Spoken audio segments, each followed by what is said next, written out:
სახელითა მამისათა და ძისათა და სულისა წმინდისათა. ამინ.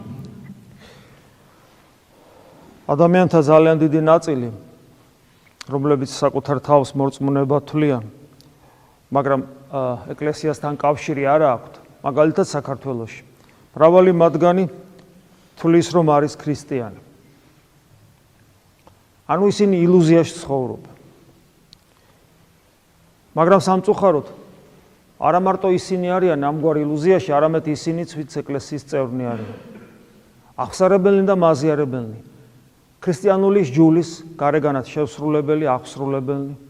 ლოცვის ტექსტების მკითხველნი. ადამიანები, რომლებიც აღსარებას მიიჩნევენ არა სინანულის საიდუმლოებად, ანუ ღმერთთან შეხვედრის საიდუმლოებად, არამედ საკუთარ ცოდვების განხილვად და ჩამოთვლად.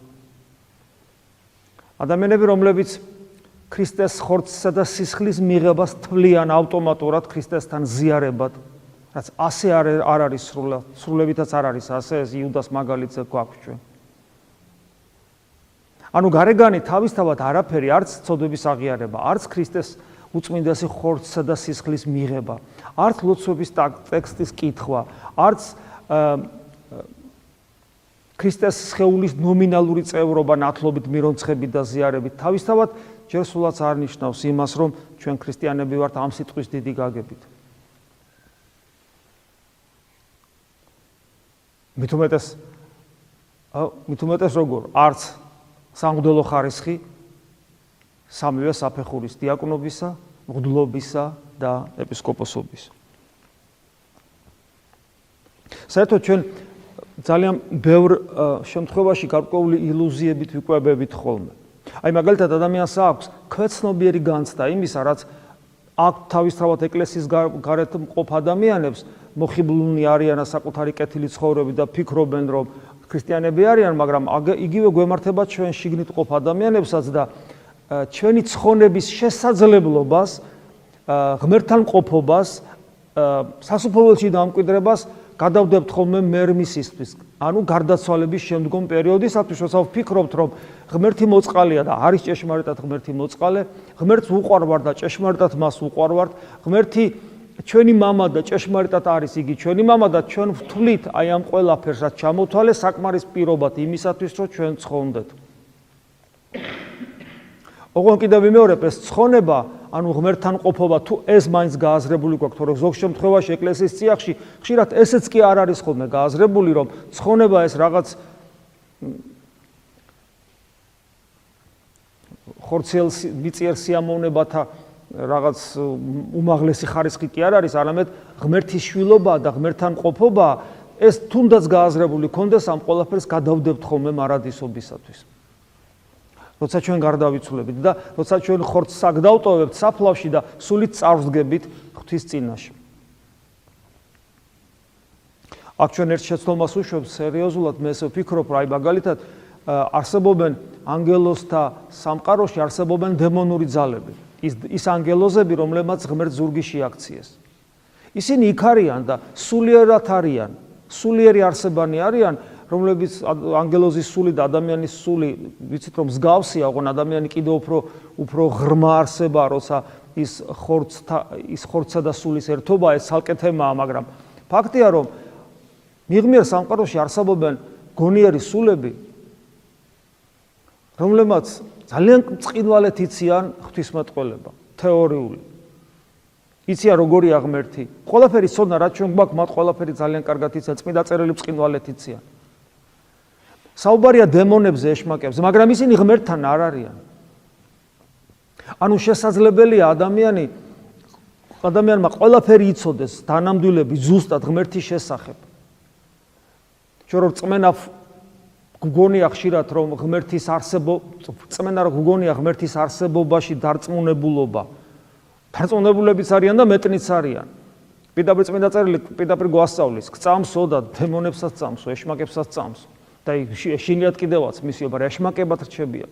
ანუ ის რომ ჩვენ გარდაცვალების მერე გვექნება ღმერთთან ურთიერთობა, იმიტომ რომ მორწმუნენი ვარ და იმიტომ რომ ეკლესიის წევრნი ვარ და იმიტომ რომ რაღაც სიკეთებს ვაკეთებ და ასე შემდეგ, ეს ასეთი მიდგომა არასწორია, ილუზიაში გვამყოფებს და შეიძლება დამღუპველიც აღმოჩნდეს ჩვენთვის.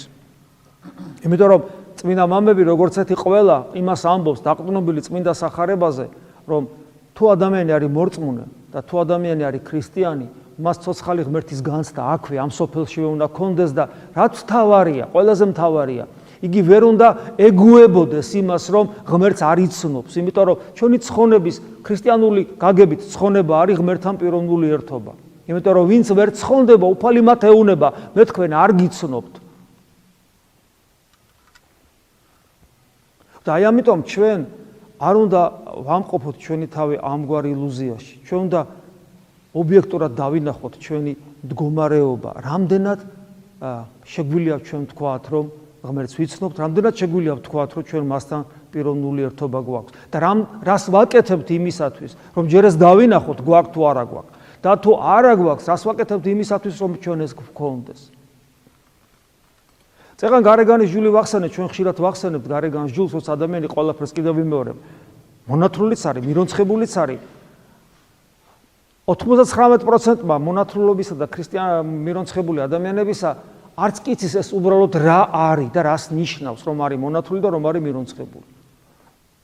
არ იცის ეს რას ნიშნავს. და წეგანაც თქვით, მონათრული რომ ვარ მე და მირონცხებული რომ ვარ და აღსარებელი რომ ვარ და მაზიარებელი რომ ვარ და მით უმეტეს ხარისხში ღუდელი რომ ვარ, ჯერ კიდევ არაფერს ნიშნავს, არაფერს.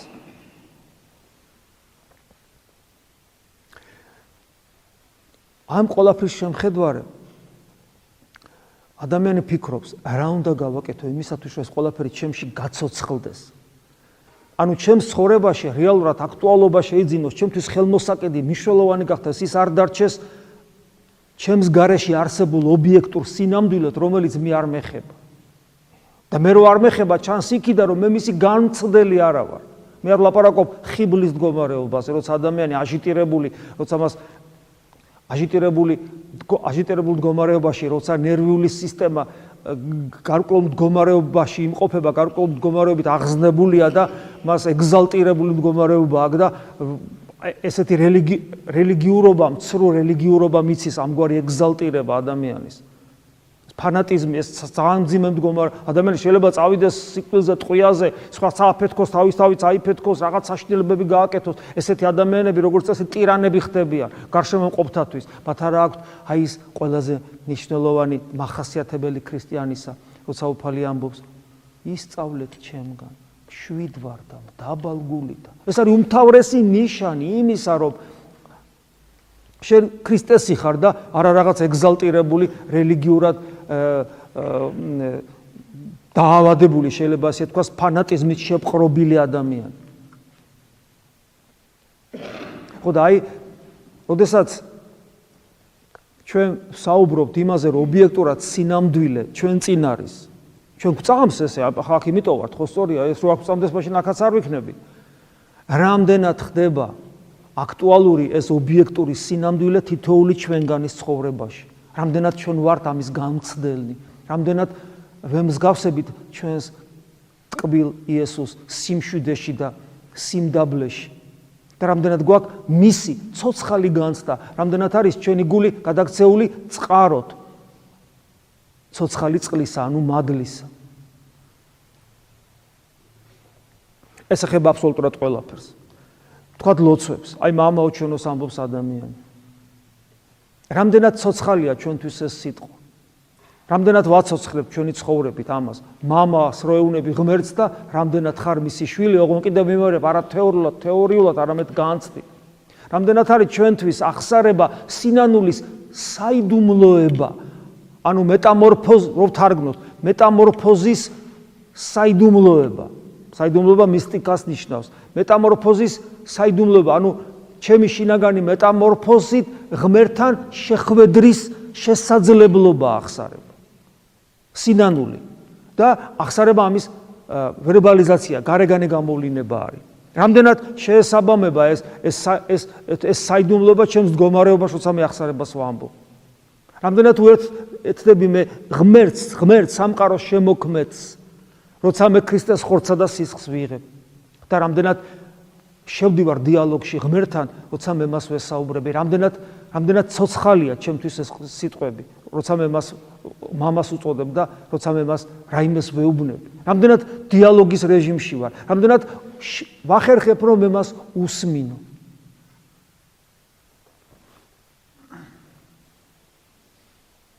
თორე ჩვენი ცხოვრება ხშირად რაც ჩვენ მოგწონს, ის ყველაფერი საფლავისთვის არის გამზადებული. და რის იმედით ჩვენ გვაქვს სინამდვილეში ეს ყველაფერი ილუზიაში გვამყოფებს. აი მაგალითად დღეს ძალიან საინტერესო იყო ხო კიდევ ერთხელ ეს სახარება. დიდარი ჭაბუკი, რატომ იქ სულ ყოველთვის აქცენტს ვაკეთებ ხოლმე ამაზე, რატომ უკვირთ მოციქულებს მისი ცხონების აპრობლემებს თითქოს მაცხოვარი მის ცხონებას, აქლემიდან ემსის ხვრელი და ესეთ მძიმე რაღაცებს და რატომ უკვირთ მოციქულებს? აბა ვიღაცა იქ ყოფილიყო, ვიღაცა ავაზაკი ყოფილიყო, ვიღაცა მეზვერე, მემრუშე, რაღაცა იქ ხო არ გაუკვირდებოდათ. აი ამ დიდარს რატო გაუკვირდათ? იმიტომ რომ ეს მდიდარი ხო ჩანს, რომ იუდეველია, კეთილმორწმუნე, ყველა მცნებებს ბავშვობიდან აღასრულებს. კეთილშობილი ადამიანია, იმდენად კეთილშობილია, უფალი უყურებს მას და უყვარდება, წერია, ხო? შეუყვარდა უფალს. იმიტომ რომ ეს კეთილმორწმუნე იუდეველია, ანუ ის რელიგიური ადამიანია. კეთილშობილი ადამიანია და ეს სიმდიდრე არის ბეჭედი მისი კეთილშობილებისა და ღვთის მასზე წყალობისა. ანუ ღმერთი ზრუნავს მასზე და იმიტომ აქვს მას ეს სიმდიდრე. იმიტომ უკვირთ. ეს თუ ვერ ცხონდება, აბა მე ვცხონდები, მოციქული ფიქრობს. მე რო ქონოდა ესეთი წყალობა ღვთისა, მე მდიდარი ვიქნებოდი, ერთი გაზვალტყებული მეთევზე ვიყავი. იმიტომ რომ ეს ცოდვილი ვიყავი და ეს ამას წყალობა აქვს, როგორია შეხედო. ეს თუ ვერ ცხონდება, აბა ვიღაც ცხონდებაო. აი გესმით? აბა ვიღაც ცხონდება. ვის ხელეწიფება ცხონება, თუ ეს ვერ ცხონდება. პირველია. უფალი საინტერესო ამას ამბობს. როგორი ძნელია იმათვის ცხონება, ვინც დაიმედებულნი არიან, ვინც არიან სიმდიდრის მოიმედენი. ანუ იქ სიმდიდრეზე აქცენტი ნახეთ, როგორ არის სიმდიდრის მოიმედენი. და სიმდიდრეს ჩვენ ვიცით, მამების განმარტებით მარტო ფინანსური საშუალება არ იგულისხმება, არამედ ყველაფერი, რითაც ადამიანი სავსეა ამ ქვეყნიური ნიჭიერებებით და სიმდიდრეს ერთ-ერთი ნიჭია. ღვთისაგან მოცემული. როცა ადამიანს ეს ეიმედება, როცა თulis რომ აი ეს არის და დღეს იაკობ მოციქულთანაც აღმოვიკითხეთ, რომ როცა გადაწყვეტილი გაქვს, რომ რაღაც საქმე გააკეთებო, რომ ლაპარაკობ, ეხლა მე წავალ ამ საქმეს გავაკეთებ. ესე როგორ ლაპარაკობ? აბა როგორ უნდა თქვა? როგორ უნდა თქვა და თუ ღმერთი ინებებს, მაშინ მე წავალ და ამ საქმეს გავაკეთებ. ან როცა ჩვენი ცხოვრებიდან გამორიცხულია ღმერთი და როცა ჩვენს შესაძლებლობებზე დაიმედებულნი ვცხოვრობ. ანუ ადამიანი ცხოვრობს ისე, რომ მის ცხოვრებაში პრინციპში ღმერთი არ არის. მარტო თეორიულადაა ღმერთი. თეორიული, ინტელექტუალური ღმერთთან ყოფობა არ არსებობს. გრიგო პალამა როგორ უსვავს ამას ხაზს, რომ იგი ამბობს პირდაპირ, აი საოცარი წმინდა მამა, რომლის ხატიც აგერ არის, რომ არსებობენ ქრისტიანები, რომლებიც ღმერთს შეიმეცნებენ ინტელექტუალურად. და ძალიან ბრძნულად საუბრობენ. ყველგან ღმერთის კვალია, დიახ, ყველგან ღმერთის კვალია. ამიტომ ჩვენ ღმერთის კვალის შემეცნებით, შესწავლით, მეცნიერებით, ჩვენ ღმერთის შესახებ უამრავ ინფორმაციას ვიღებთ, მართებულ ინფორმაციას. და ამით ჩვენში რეალიზდება მისი ხატობა და მსგავსება. და ჩვენ ამ ინტელექტუალური შემეცნებით, ჩვენ ისიც გვეცოდინება სწორად როგორ ვიცხოვროთ. და რო გარდავიცვლებით ღმერთთან ვიქნებით და კატეგორიულად უარყოფს ამგვარ მიდგომას გრიგოლ პალამა. და თulis რომ ეს არ არის წარმართველი და ეს არ არის მთავარი.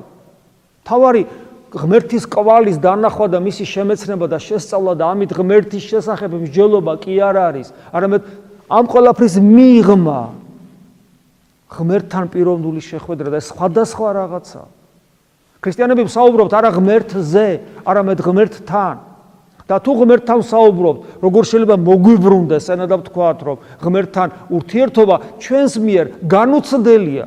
როგორ შეიძლება თქვა, რომ აი ადამიანთან მაქვს ურთიერთობა და ვერ განვიცდი. ის მაშინ არ არსებობს შენთვის. და როგორ შეიძლება ღმერთთან ურთიერთობას განიცდიდე? და როგორ შეიძლება თქვა ესეთი რამე? თქმაზე ხო არ არის, განწყობაა, თორე შეიძლება თქვა, მაგრამ განწყობა არ ქონდეს ესეთი. რომ მე ამას გავაკეთებ, იმას გავაკეთებ, ასე ვიზავ, ისე ვიზავ. განწყობა, ყველაფერი ჩემ ხელში რომ გონია, ჩემ ძალაუფლებას, ჩემ სიმდიდრეს, ჩემ ნიჭიერებებს, ჩემ ჯანმრთელობას, ჩემს ახალგაზრდობას, ჩემს ინტელექტს, ყველაფერზე დაყრდნო, ყველაფერს ვენდობი და ეს არის მთავარი მამოძრავებელი. შენ ხო მორწმუნე აღარ ახარ. იმიტომ რომ ესე იგი ეს ნიშნავს, რომ შენ ღმერთთან არანაირი კავშირი არ აქვს. და ამ ყველაფერს როგორ აცამტვერებს, როგორც კი გაიხსენებ, რომ უნდა მოკვდე. და ირითაც თავი მოგწევს, შენი ნიჭიერებები, რომელიც სიმდიდრეთ იწოდება, ყველაფერი იქვე რომ დამთავრდება. ყველაფერს აცამტვერებს, ჩვენ ეს გვავიწყდება.